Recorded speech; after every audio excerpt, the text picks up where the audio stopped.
정부가 저탄소 에너지 전환에 박차를 가하면서 전국 산지에는 태양광 발전 시설이 빠르게 들어서고 있습니다. 문제는 이로 인한 산사태 등 재해 위험성인데요. 최근 3년간 산지 태양광 설치 지역에서 수십 건의 재해가 발생한 것으로 조사됐습니다. 정부는 재해 위험 평가 기준을 강화하는 제도 개편에 나섰습니다. 손현진 기자가 전해드립니다. 산지 태양광 발전을 위한 재해 위험 평가 기준이 대폭 강화될 전망입니다. 최근 산림청은 이 같은 내용을 담은 산지관리법 시행규칙 일부 개정안을 입법 예고했습니다. 이번 개정안은 산지 전용 허가를 받으려는 경우 그 면적이 660제곱미터 이상이면 재해 위험성 검토 의견서를 내도록 하는 내용입니다.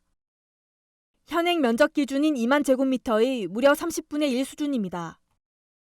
또 태양광 발전을 위해 산지 일시 사용 허가를 받으려는 경우는 면적과 관계없이 재해 위험성 평가를 받도록 했습니다. 이번 입법 추진은 지난해 산림청과 산업통상자원부가 공동 수립한 산지 태양광 안전관리 강화 방안 중 하나입니다. 정부는 재해 방지 조치 등 복구는 소홀히 한 채 개발 이익만을 앞세운 무분별한 산지 훼손으로 전국에 재해가 발생하고 있다고 보고 있습니다. 아무래도 평지가 아닌 경사지에 설치되다 보니까 재위험에 대한 노출 우려가 있는 부분도 사실이거든요.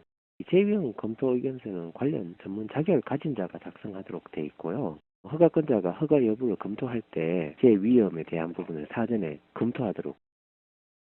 산림청에 따르면 2017년 재생에너지 3020 정책 발표 이후 태양광 설치를 위한 산지 전용 면적이 급증했습니다.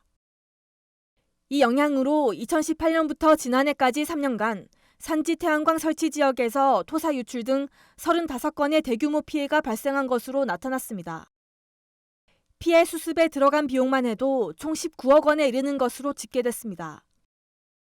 산림청은 외부에 드러나지 않은 사소한 재해 피해 사례는 이보다 훨씬 더 많을 것으로 보고 있습니다. 특히 지난해는 역대 최장기간의 장마와 폭우로 산지 전용 허가지와 산지 태양광 발전 시설을 중심으로 대규모 피해가 발생한 것으로 파악하고 있습니다. 정부는 저탄소 사회 구현을 위한 재생에너지 보급을 확대하는 가운데 발전 시설 설치와 관련된 안전대책도 지속적으로 강화할 방침입니다. 산업부는 여름철 풍수해에 대비해 전국 7만 4천여 개에 이르는 태양광, 풍력 발전 설비에 대한 안전점검을 오는 7월까지 추진하기로 했습니다.